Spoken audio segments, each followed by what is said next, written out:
আসসালামু আলাইকুম সবাইকে।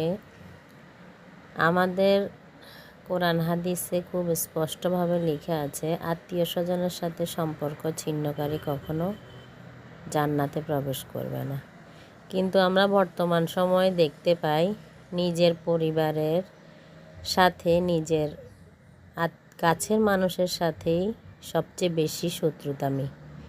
কাকে মেরে কাকে খেয়ে কার হক মেরে বড়লোক হতে পারবে সেই চিন্তায় থাকে, অথচ মুখে কোরআন হাদিসের কথা ছাড়া কোনো কথাই বলে না, কিন্তু কাজ কারবার করে সব নিচু মন মানসিকতার।